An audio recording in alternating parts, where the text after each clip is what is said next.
Session, going to work session. Mr. Holbrook. Yes, tonight I want to give an update on where we are with the vaccination process and where we're going to go futuristically with that. First of all, tomorrow is a Teacher Records Day. It's the end of the third quarter.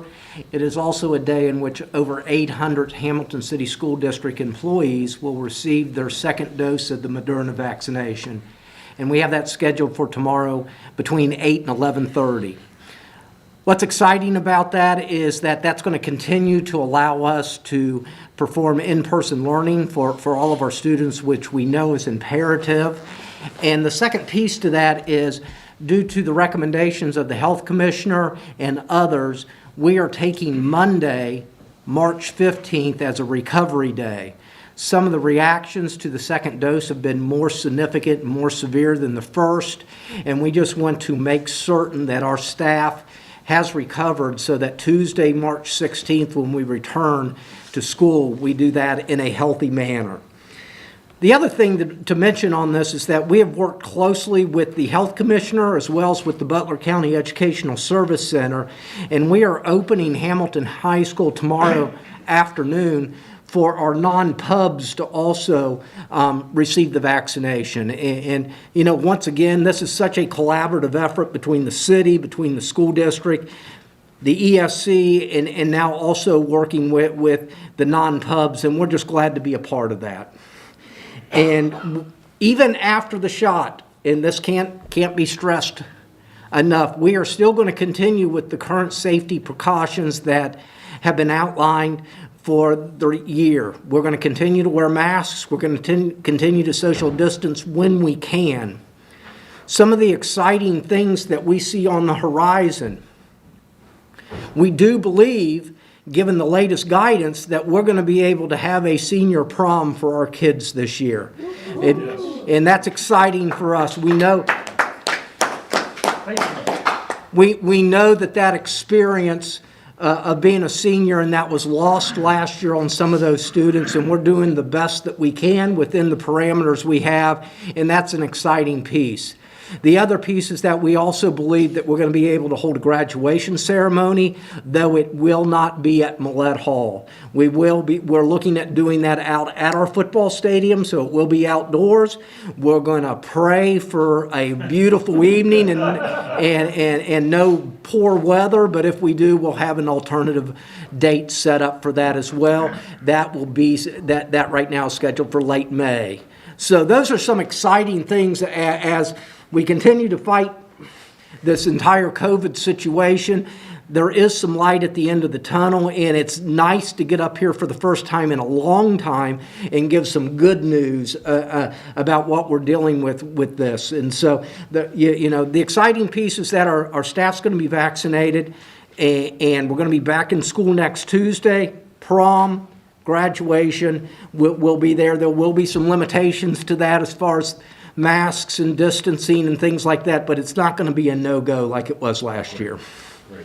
Thank you, Mike.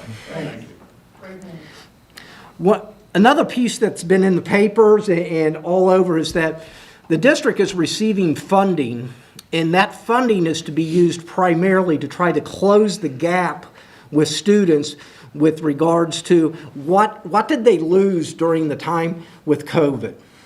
Now, we've been fortunate to be in person for almost the entire year, but we still have student learning loss. So, how do we plan on doing that?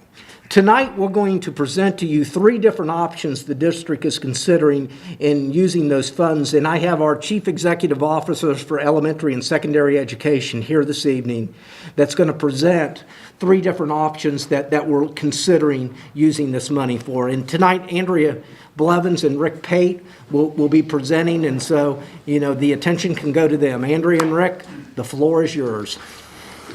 All right. Thank you, Mike. Mr. Holbrook, appreciate it. Thank you, board members. You were given in your packet a smaller packet that says Learning Recovery and Extended Learning Plan at the top. That'll just be a good reference point for you. Andrea and I will be going through kind of a slideshow presentation up here, but if you need to refer to anything, you do have that inside, so you have hard copies to reference. as we go through the presentation. If you have any questions at all, please just stop us and ask the question. That doesn't bother us, and it's probably best if we answer those questions kind of on the fly as we're going through, instead of you waiting to the very end and then we have to go back to those slides. So we're happy to help answer those questions. So again, good evening. Thank you so much for letting us present to you. As Mr. Holbrook said, we have funding that is coming in. And the idea behind that funding is we have to create an environment where not only are we continuing to advance the learning of all the students in our schools, but we do have gaps that we are going to have to fill. There are students who, unfortunately, due to the environment that we are in with COVID, have started slipping behind. We have students that, because of various health concerns, needed to be at home through our Virtual Learning Institute. So we know there's some loss there. We want these students in front of our teachers in a classroom. But right now, there's a lot of individuals that can't do that. So we do have those gaps that we have to fill. So tonight we are going to talk to you about a plan and how we are going to go about doing that. So as you see here, students, families, and communities have experienced significant losses over the past 12 months. And that range from academic, social, emotional, financial, mental health issues. We could go on and on and on. And I know some of you with your work in the community have seen that firsthand in your jobs and your careers. So as we begin to rebuild, Governor DeWine has asked schools to work to help students not only continue to advance academically, but also make up for any learning that may have been lost or delayed during the coronavirus pandemic and related disruptions. So we're going to talk to you about that tonight and how we are planning on doing that. There is the front page of the packet that says the Learning, Recovery, and Extended Learning Plan. This is just some of the components that Governor DeWine has laid out for us to consider. And so our instructional team, we are very blessed here in Hamilton to have an amazing instructional team, both here at Central Office as well as our building leaders and our teacher leaders in the classroom. And so one of our big questions that we kind of sat down is, what is going to give us our biggest slingshot? What is going to get us back on track or even ahead? We are very grateful to the Hamilton City School District for being able to keep our doors open for as long as we did with students. But it has not been lost on us that our students are not in the place that they would be had we not gone through this pandemic. And so the first question that we really posed to our team was, what will make the biggest impact on our students? This is a one-time shot for us, and that's why I keep saying slingshot. I think it's really important for us, what is the best bang for our buck in order to get our kids the best experience to put them back on track? And so we started looking at some of the common things that Governor DeWine kind of suggested in his plan, as well as just common initiatives that we've seen throughout the state and our surrounding districts. One of those things that people talked about was e-learning. We can put a big check mark there. We've already been pioneering e-learning this year and years before, both at the Miami School for our kind of credit recovery students, as well as this year with VLI. We do have plans to continue VLI beyond this year in some capacity, and we'll talk a little bit more about that. To us, that wasn't the slingshot that's going to get us back on track. The next piece of this puzzle was after-school programming. We want to bring that back. Unfortunately, we were a little stifled this year due to access from the outside, but we do plan to bring back our traditional after-school programs that we have for years past. We have rich after-school programs and partner with our community agencies. So again, while that was a great idea, that wasn't something that we felt is going to meet the needs of what we're trying to accomplish here. Summer school, same thing. We plan to offer our ELL camp as well as our gifted learning camp like we have in years past, as well as our third grade reading guarantee camp and our high school recovery. So then we started getting into what's new, what's different. What are the other options that really we have within our realm? One of those that Governor DeWine, you've heard a lot of talk about this, I've seen this on the news a lot, is extending the school day. Having kids there for longer. There are pros and cons with that. One is availability of our staff to be able to give up more time to work with our students, availability of parents to be able to have their children there longer, and just the aspect that many of our kids have very busy lives outside of school. So for us, we did not want to put all of our eggs into that extended day basket. In addition, you've heard the topic of year-round school. While there's a lot of research out there, that is not something that as our team, for some of the same limitations that we just discussed with extending the school day, that we wanted to look at. So then the question might be, then what? What are we going to do? We decided to go and follow the research, just like we've done with the science behind how we've dealt with this pandemic.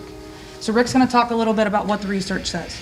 Yeah, so research is out there, and every single bit of research will point, and we've shared a few up here with you from some of the great minds of education. You've got Marzano and others that will share here with you. But all research points to the fact that the number one impact on student growth and student achievement is the quality of the teacher that they have in the classroom in front of them. And we are seeing that in a reverse in a way when we have students that are not being able to access learning, they're not getting direct interaction with our staff members. That's when we start to see that slide that takes place. Summertime, right? That's not just a pandemic thing. We always talk about the summer slide. What happens when those kids are not actively engaged with our staff members? They slide, and then we have to get them caught up each year, right? So, when we look at this, we know our teachers are the answer to our problems, and that's what we're going to talk about today. But Marzano says the number one factor in student success, relationships with teachers, all right?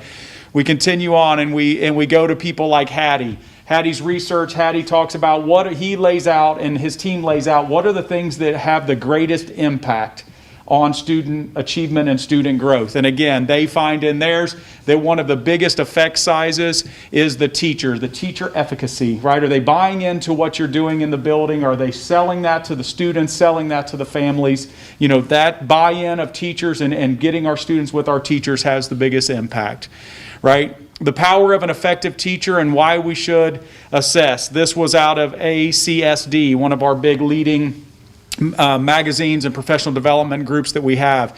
And in there, where the arrow, there we go.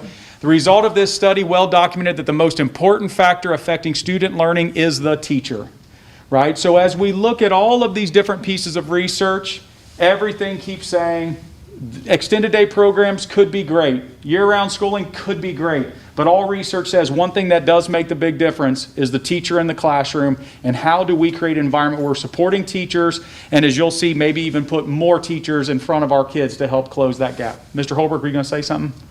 Oh, I thought you were going to say something. I agree with all the research. Yeah. Okay. And so one of our predicaments is we know that we've got to put more teachers to be able to really work with students in an intimate manner, right? Trying to get when you look at teacher ratios, there's lots of conversations out there. In order to really impact class size, you've got to get extremely small, 1 to 12, 1 to 14. That is not something facility-wise or so forth that in our district we can do. And so we sat down and we said, okay, we're going back, we're looking at the research, we're looking what's out there. What's the next best thing? One of the things that we believe is co-teaching. And what we'd like to propose to you, and when we first presented this plan to Mike, we said, this is a little bit of aggressive. This is going outside the box. But again, I think it's putting our money in what we say we value. And that's our teachers and the hard workers in our classrooms for our kids and our community. It is so important for our community. So one of the things that we would like to do is create co-taught classrooms. And what those are is putting 2 certified teachers in a classroom with a group of students. 2 teachers, not a teacher, not an aide, not drive-by, in and out kind of teaching, but 2 teachers that are supporting each and every day within the classroom. We want to do that at the K-2 level. The reason why we want to do that, I would love to say we could do it K-12, but even with funds, there's limits to this. One of the reasons that we chose to do this at the K-2 level is because if you think about our foundational skills, if we don't find a way to close the gaps in students' foundational skills, they will carry on with these kids for the rest of their schooling and into adult life. And so when we look at where's the biggest impact, that's those first graders, those second graders, even going into next year, our third grade students. And so what we'd like to propose is at the K-2 level that we would create co-taught classrooms in each of ours, and we'll give some of the details here in a bit. And then also in third grade for ELA. We know that dreaded third grade guarantee test. We want to make sure that we are preparing and putting as much support for our students at that K through 3 level. More teachers in front of our students working together collaboratively. That increases our ability to do skill grouping. That increases our ability to do small guided reading and intervention built within the classroom. What we don't want to see is a pull-out model. So often we'll see that we look at interventions and they're separate from what we're doing in our classroom. So it's almost we have to make a choice, what's more important for this child? They're having to miss what's going on in the classroom to fill a gap that they had from first grade. Well, now they have a gap in third grade because they just missed the new content. So instead, we want to really create this environment where we have 2 certified teachers in the classroom to work with them. So that's what it would look like at the K2 and 3rd grade level. In addition, we currently also have title staff in our building. And title staff are our beloved intervention teachers that are already working right now side by side to try to close those gaps. One thing that we've been unable to do is provide intervention all the way up to our 6th grade students. Currently, our intervention only goes K to 3. By creating these co-taught classrooms, we're able to move some of our intervention staff to support our 4 through 6 students. So every student under this model would receive, in theory, the support that they need at the K-6 continuum. Similarly, as Andrea said, a lot of those interventions have kind of stopped at that 3rd grade window. The middle school many times struggles to provide the proper interventions that they need for students. And as Andrea said, you know, when you start out at those lower levels, if you have a student that's a grade level behind, you still have time, you can catch them up. The problem we run into is if those gaps aren't closed and at that point the student gets to middle school and they're 4 grade levels behind, now it really becomes a challenge to get that student caught up. They get to high school and they're still 4 levels behind. You know, we're doing the best we can at that point. So we do need to provide these interventions at a younger age. But this plan will also create pathway intervention programs in our middle schools, providing additional support to 7th grade and 8th grade students as well that we currently are not able to do right now. So this is a full trickle-up effect all the way up through 8th grade. Additionally, this will also allow us to add a middle school literacy coach. This was an area that when we did our restructure of instructional coaches, if you think back to that at the beginning of this year, or actually last year, when we started looking at that, that was one area where we knew there was a staffing gap that we would have to fill eventually. This is a wonderful opportunity for us to leverage this additional funding to make sure we get that position back and continue to work on filling those learning gaps and those literacy skill gaps that our 7th grade and 8th grade students have at the middle school. We also would be continuing and creating, and permanent is maybe an aggressive word, but a permanent 7 through 12 VLI program. I think that there still is a place for our Virtual Learning Institute in our district. I think there are families and students that can benefit from that. And so the funding for this would allow us to continue to have an ongoing 7 through 12 VLI program for the foreseeable future as well. And lastly, we would continue our summer school options, as Andrea said earlier, ESL camps, gifted camps, you know, credit recovery, high school, summer school, all of those kind of things we would still be able to maintain. Those don't have to go away just because we're adding these other pieces. Those are things that we've always had in place per DeWine's request. We already had that going. Mr. Iskro. On the VLI, Yes, sir. now will you be okay and who can take that class, just not anyone? You just want to make sure that person is actually online doing their work? Yeah, I mean, and that is, it's difficult to answer that just holistically or in a blanket statement, Right. Mr. Iskro, but you are on to the fact that we need to analyze and look, is that the best learning environment for each student? Are they going to benefit from that? If they were currently in the Virtual Learning Institute, were they successful? Were they attempting it, right? Were they logging in daily and trying their best to learn material, right? So it's hard to give you an answer for each child, and I know you're not asking that, but I'm just making that statement. But yes, we would be looking at each individual child and trying to determine what is best for that child, because we don't want gaps to increase, right? We're trying very hard to get those students back onto pace. So yes, we would be. Thank you. Yep. So some need to knows before we kind of get into these, because I think we're in a unique situation. Typically, when we are developing strategic plans or rolling out initiatives in the district, it comes down to money. How can we best utilize our money? In this case, we all firmly believe that what we just described is money. But there are some issues that we will have to face, and one of those is finding enough quality staff. Again, we go back to the quality of the teacher, correct? This isn't about a human body standing in a room, because that's just a human body standing in a room. And so one of our big things is, how do we have a layered approach? We're going to go after and get as many of these teachers, as many of these things to occur, but know that we have multiple layers to this. And we put a lot of thought into this so that we are as purposeful about providing that slingshot to as many kids as possible. So just some need to knows right now that Rick's going to go over with you. Yeah, so building structure-wise, each of our 8 elementary buildings typically have 4 classes per grade level, okay? So pick any grade, and we would have 4 classes at that grade level. One of the things that we are going to look at is if there are not enough students, let's say there's 90 or less students, we might look at ways that we trim that down to 3 classes in that grade level, because that gives us some additional staff to make this whole plan come to fruition. So we'll get to that. In grades K through 12, those classrooms are self-contained, right? So one teacher is teaching the kids everything that they're going to learn in that day, right? 3rd grade, we have some mix. Some of our buildings, that is self-contained still. Some, they are doing it by content area. So a student might have 2 teachers split that they learn some things from. And 4 through 6, it definitely gets to that departmentalized level where you kind of have more experts in a specific content area teaching students. They're not trying to cover all areas of learning for that student. Some intervention things that we currently have in place that you need to know is we currently have limited interventions for grades 4 through 8. We kind of talked about that. This plan still allows for everything that we want to do in those 4 through 8 levels, in addition to the co-teaching and the K through 2 and 3rd grade ELA. We currently have 38.25 title/intervention teachers in K through 3. Okay, I don't know who that quarter human is, but you know what I mean. There they are. But 38.25, 26.25 of those are funded through title funding mechanisms that we have, and then 12 of those are actually funded through the general fund, okay? And this plan helps address some of that as well, and we'll get to that. But I think that's an important piece for you guys to know before we show you the whole plan.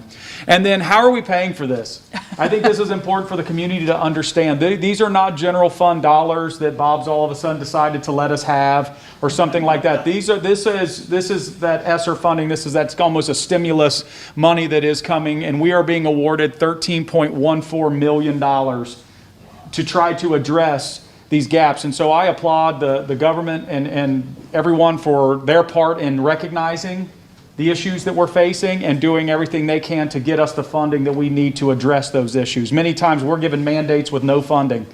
At least this time they're giving us mandates with recommendations, and they're actually giving us the funding to try to do something about it. So I do appreciate that. And I will say that this is the minimum amount of money that we're going to see. I do think that there will be some extra, you know, you're kind of hearing of some of these stimulus packages coming out.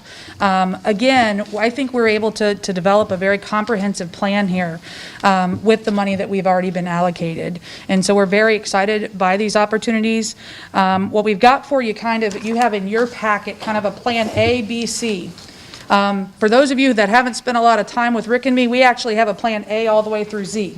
Okay, but what I kind of wanted to spell out for you here is recommendation A, or plan A here, is the absolute best case scenario. Okay, and what that is that's that those co-taught classrooms at K through 2. That's without having to cut from 4 to 3 sections. That is with those co-teachers in 3rd grade. Now here's where this gets this is the challenge. We need to hire 80 certified teachers in order to make this happen. Now, Rick's going to talk about, we are going to go on the offensive to do this. Yes, Mr. Wright is going to be a very busy man here soon. But we believe that if we can explain our purpose and our reason and explain the supports that we're putting in place, because it's not just about putting the bodies in the classrooms. It's how do we train them? How do we build in that collaboration time so that it's purposeful and meaningful? It's funny, when I was a classroom teacher, I used to teach middle school. And when I was a classroom teacher, they would say, I want you to co-teach with your intervention specialist first bell, and then I want you to co-teach with your ESL teacher third bell. And then fifth bell, there's an instructional aide that comes in, and you guys, collaborate. There wasn't time to do that properly. And so one of the reasons that we chose to really try to put 2 adults in a classroom all day is to build in that time to do this right, to give them the time and the energy to collaborate and to really truly own that classroom together for those kids. And so you'll see that there is kind of jumping down to the middle here, a large component of our plan is professional development and training surrounding this. We're going to partner with Hamilton County Educational Service Center. We are actually referred to them through Butler County Educational Service Center. They have a wonderful team that is extremely passionate about co-teaching and how to do it right. And they're willing to come in not only and do a one and done train. I hate when we do professional development and that's it. They're going to continually be in our district week after week, supporting these classroom teachers to ensure that this is a successful implementation along the way. Again, we kind of mentioned at the top there, but this is kind of our best case scenario. That's where we've got those co-teachers and that K through 3, our title. Rick has the middle school that he talked about.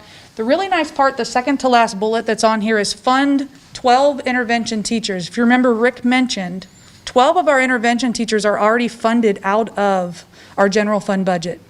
That costs our district about $1.2 million. And so what we're able to do is move those funds in here.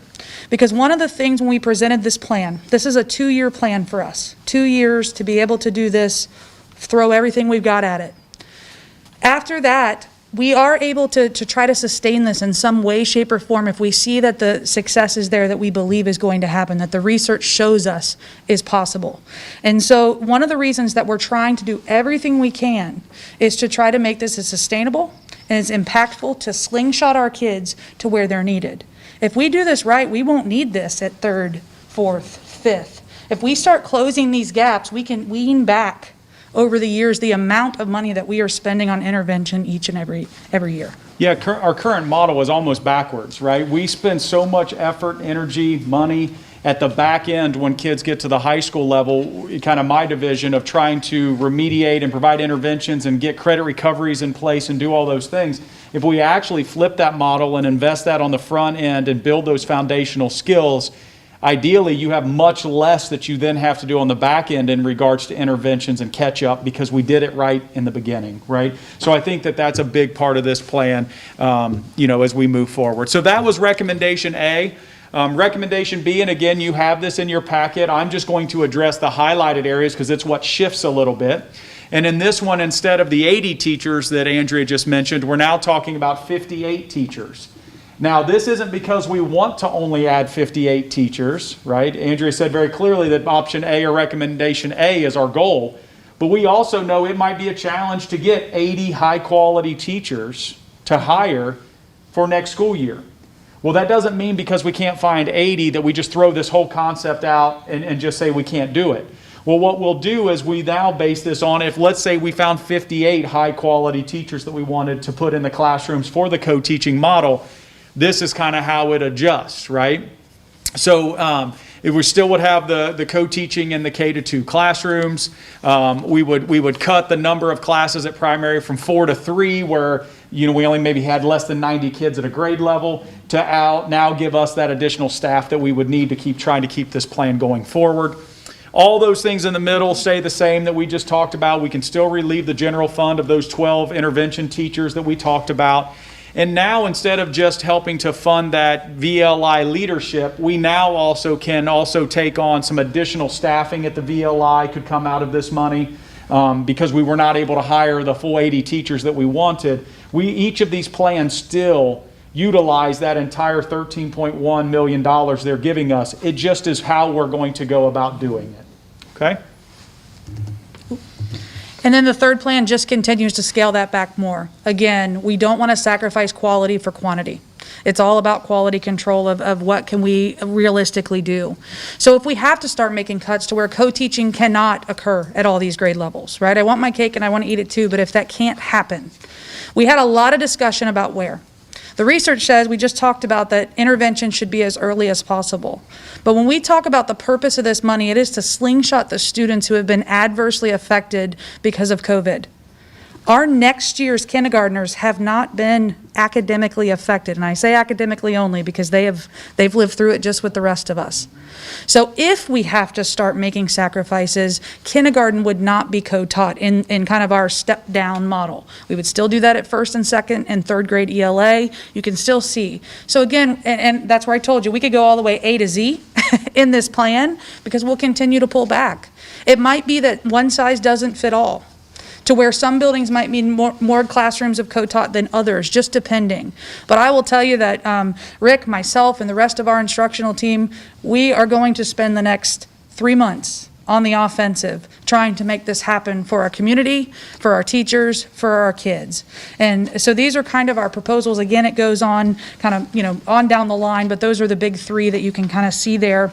At the bottom of your paper, we did just put some points to consider, what that gets you, what it doesn't, the pros and cons. Every decision that, we look at does have some of those pros and cons there.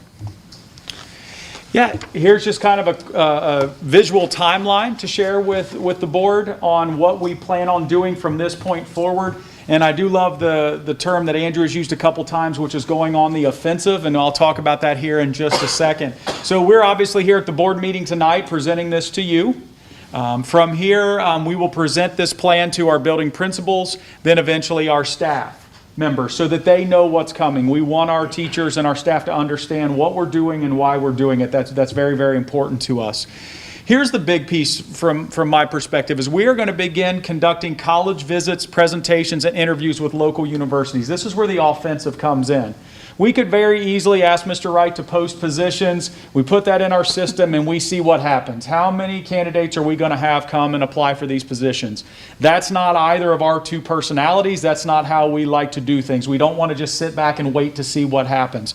So our intention is we have already begun reaching out to local universities. And when I say local, I'm even talking Bowling Green and OU and I don't mean just the tri-state area here. And our plan is to actually go into those graduating seniors classes. We're communicating with professors. We want to go in. We want to paint this picture of what this plan is, why it's going to be beneficial for our kids, what an exciting opportunity it can be, and really go on that offensive and start meeting with these young candidates right at their universities. And if we find rock stars, we want to grab them when we're there. We don't want it to be a 2-month process of coming back and setting up interviews and going all through that. We want to get great talent when we see it and bring those great individuals into our school district here to begin teaching our students. I think the other big piece that's important with these graduating seniors is, if not all of them, the majority of them have not experienced their typical student teaching experience. Even here at Hamilton, we had to limit and almost completely eliminate a lot of student teaching opportunities because of COVID. So a lot of these young teachers, I believe, are going to be ecstatic to know that they're going to have a co-teacher with them, right? And that could be a veteran teacher. It could be another teacher coming right out of the ranks of college. But they're going to be able to bounce ideas off of each other. They're going to be able to plan together. When an issue comes up, they're going to have somebody to work through that with. They're not going to be on an island by themselves. And because they didn't get that student teaching experience, that's going to be huge for these young candidates, I think. So that's going to be a big piece to things. Did you have anything to add to that? That's it. Okay. Then we hope to conduct an on-site job fair. Obviously, going to the universities and meeting the senior students is one thing, but we also have possible candidates that maybe graduated from college last year. And because of COVID and school districts maybe weren't hiring a lot of positions, there's great candidates waiting out there that are not teaching anywhere right now. Or by having an on-site job fair, we might get some super high-quality veteran teachers that are teaching in another district somewhere, and they come to our on-site job fair because this is an environment that they would love to teach in. So we're going to do that as well to try to garner as many high-quality candidates as we can. From there, we're going to start identifying the co-teaching partnerships. One of the biggest pieces with co-teaching is not just that they're certified teachers, not just that they're high-quality teachers. It's how do their personalities play off of each other? How do you put two people together that are a good fit, right? And I can speak from personal experience. Having someone that you work closely with on a daily basis that you're a good fit with sometimes makes more impact than what somebody's qualifications are or what their license says or any of those things. And so that's going to be a huge piece, is really getting the right environment, the right partnerships going with these co-teachers to make sure that it's the best environment for our students. Then in June and July, we are going to start doing the co-teaching training for our administrators, and a lot of that is going to take place at our Leadership Institute that we're going to be hosting this summer. We are going to be having an Instructional Leadership Institute where we're inviting all of the principals, assistant principals, instructional coaches, our whole instructional team, and that's not going to be back to school, here's your calendar, here's your dates for parent-teacher conference nights, those kind of things. But this is true professional development, dialogue, and growth together as a leadership team to make sure we're moving our buildings in the right direction. And this co-teaching training will be part of that large picture of an instructional institute that we're doing this summer. And then obviously co-teaching training for our teachers, partners, coaches, and staff then as we begin the start of next school year. So we just threw a lot at you. What questions, comments do you have for us? I have a comment. Yeah. Rick and Andrea, this is exciting. I mean, really exciting. When I think about in my prior life with United Way and the importance of getting these kids at early ages, it can be a game changer. Yeah. And kudos to you for coming up with this plan. I think it's exciting, very exciting. Now, guys, want to echo exactly what you said. I could feel it, just sitting over here with excitement, just kind of just looking around. Like, I really feel that this could really be a game changer. Like I say, I also definitely appreciate you guys' effort and the work that you guys put in to make this plan so detailed and very easy for definitely me to understand as well, because it was a lot of information, but it was very understandable. But I also like the fact that identifying with starting early so that these kids aren't in the crunch time to where they've already would have been going through so much disappointment to where now it's becoming a mental piece, now it's becoming they're beat up by the time they get to 9th and 10th grade. So therefore, they're like, forget it. But I think, like you said, if we can identify this stuff early, it definitely saves us in the long end. So I'm glad that you guys definitely recognize that, and that there's a plan in place to be able to help be, like you said, proactive versus like reactionary, like, oh, they came in, they have 0 credits. We got to now, double up and pile all this work on a student to where they're like, then you got a parent that's like, why did you, yeah. So I'm glad that that's identified and we can, get these kids in better position to be successful, so. And I have to say a major thank you to our district and to you as a board. We have been able to be pretty aggressive with this money. If you look, the total amount of money, our senior leadership has said to us, we know that instruction, what our kids need, has to come first. We're able to focus on the academic side because you as a board and as a district support all the other elements that we do. We were already in the process of continuing to build out our mental health services within our building. We're adding positions. Those are coming out of our general funds because we believe as a district that that's important. And I thank you for that because we are able to focus on this. This is important work, but we can't do that work if we're not able to do the other two. And so selfishly, it's very exciting to be in this role because we're able to do what's best for our kids and our community and say, this isn't about another program. This isn't about more. If you're a kid that's unsuccessful in school, tell them to stay for 2 more hours.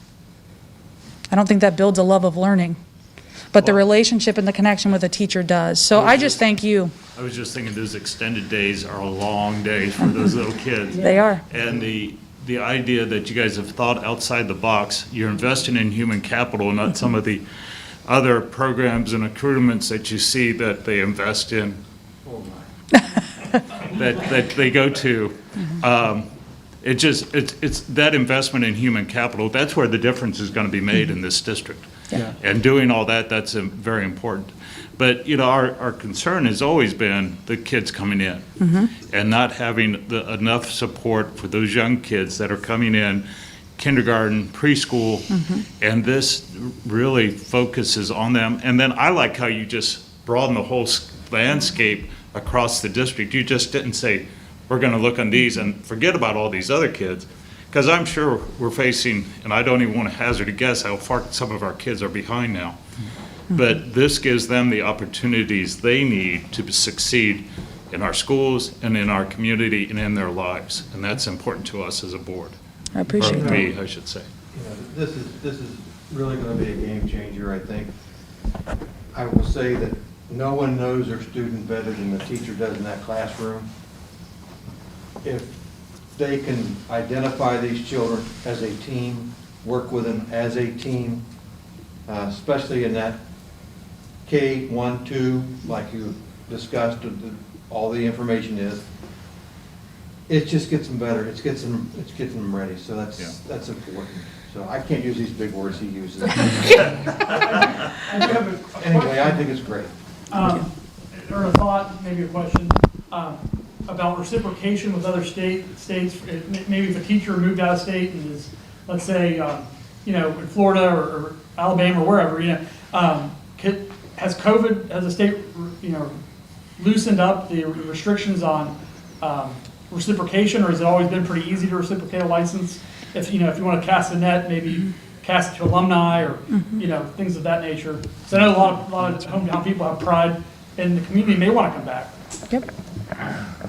Yeah, Rob, currently ODE does have some looser standards with licensure and with certification. They're giving a lot more temporary license. They've extended license, so anybody's license who was up for renewal during the 2021 school year, they've actually extended that. Anybody who was up for renewal in the 1920 school year, they've extended that through the end of this year. So there's some people who are working a year past when their license was supposed to be renewed. As far as out of state and those types of situations, they have loosened the standards slightly on those, but they're still requiring certain qualifications or certain accreditations before they can come in and get an Ohio license if they have been coming from out of state. They have not actually, the Ohio Department of Education has not designated anything going past this summer as far as what it's going to look like next year.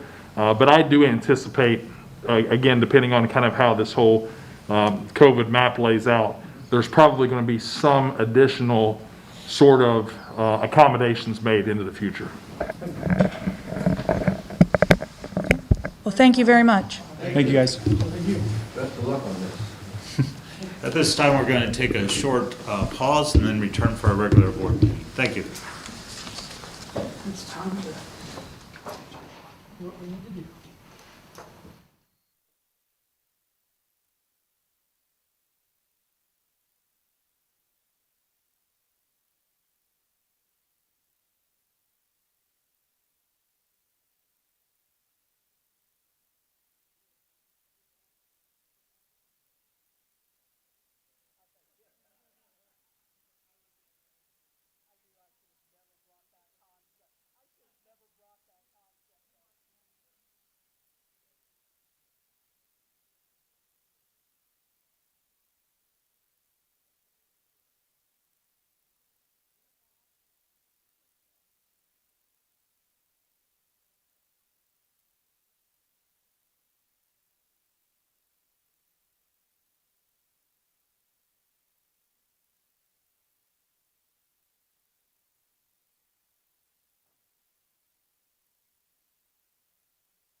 Is that, please stand for the Pledge of Allegiance.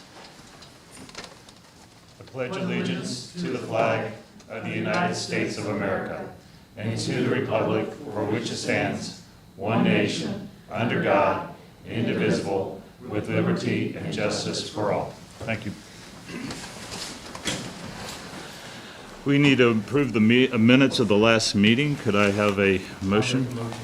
I'll second. Mr. Isgro and Pastor Matthews. Any discussions? Mr. Hancock. Mrs. Baker. Yes. Mr. Isgro. Yes. Mrs. Matthews. Yes. Mr. Sprague. Yes. Mr. Weigel. Yes. Mr. Holbrook.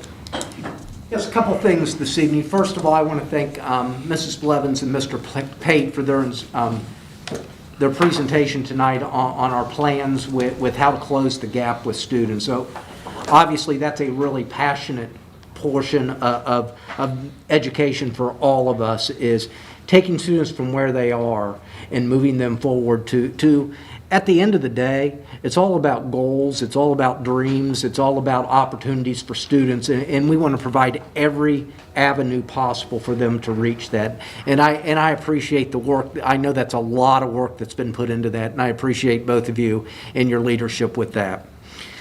We have been, over the last even 15 minutes, getting numerous requests on social media with that. Over the next several days, please reference our website. We will have instructions on, if you are interested in this exciting co-teaching model, we'll have a platform set up for you to be able to access that and get your name in for consideration. So it's exciting that we're already getting requests for that here, even in the last 10 or 15 minutes. And we're thankful that not only can we stream these meetings, but TV Hamilton's a huge part of our district and a huge reason as to why we're gaining a lot of that social media presence. And so that needs to be recognized tonight. And finally, what I want to say to the community is, over the next several months, we're going to be having some really, really exciting people take new leadership positions here within our district. And, we're excited about the future of Hamilton City Schools and where it's going. And our future leaders are going to be coming here every single day, working hard with our kids with energy and enthusiasm. And it's an exciting time to be in Hamilton City Schools. Definitely. I guess Mr. Wright is going to discuss human resources. Yeah, Mike, you got the. There's an administrative rate group The change. microphone. There's an administrative rate group that's on the agenda, and it just needs to be voted on for approval. Okay. I'll so move. Okay, Mr. Weigel. Motion by Mr. Weigel, second by Mrs. Baker. Any discussion? Mr. Hancock. Mr. Isgro. Yes. Mrs. Matthews. Yes. Mr. Sprague. Yes. Mr. Weigel. Yes. Mrs. Baker. Yes. So we have a consent agenda that's in board docs.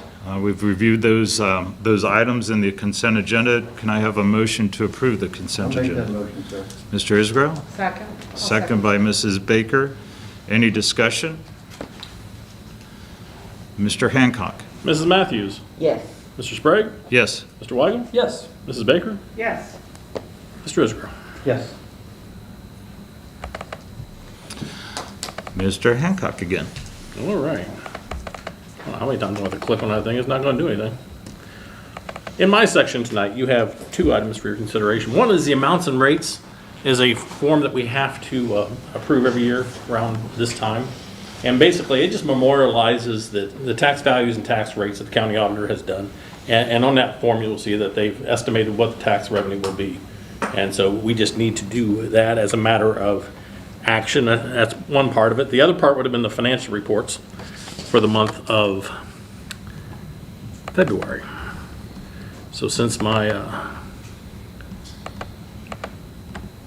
computer was not working for me, I will cheat and go over to the actual hard drive here and talk about financial reports.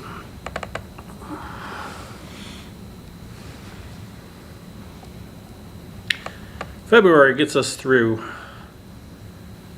8 months of the fiscal year. Just a couple more clicks here, and there we go.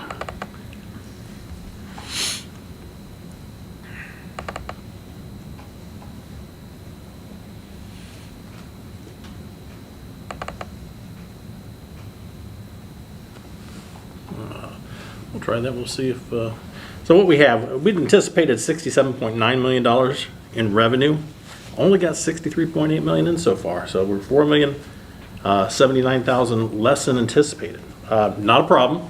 What you have is, you may have noticed your tax bills were a little bit later this year. In fact, they're due next week, something like that. And so you didn't get a tax advance. So when you look at the revenue there, we received just over 12 million 2 years ago, almost 12.9 million last year at this time. We had estimated 12.7. So it's just going to be a timing issue. It'll come in. I don't anticipate any issue there at all. So we'll watch for that. That'll all probably take through at least through April, maybe into May to wash through at this point. State funding, which is unrestricted grants and aid and restricted grants and aid, when we look at those numbers, 49.4 million anticipated, we're up to 49.97 million. So all of a sudden it jumped and we're 557,000 better than planned. Why would that happen? Well, we've talked about in the last month or so that they reduced that $1,098,000 reduction by about $612,000. And so they started implementing that here in the month of February. And so what we saw was basically they caught us up to this point in the year, and they'll give us the rest of it throughout the rest of the year. So the numbers all make sense when we look at them, and we'll reflect that on the May forecast update. So that's just reflective of the good news that we already knew about. Other than that, the revenue items are running as we would anticipate. The expenditure side, anticipated 68.6 million, we've spent 68.2 million. So 386,000 less than anticipated at this point, and that's a good trend. 40.5 million is a salary estimate, and we were at 40.7 million, 218,000 more than anticipated. And quite frankly, at this juncture of the year, I'm tickled to death with that number being that close.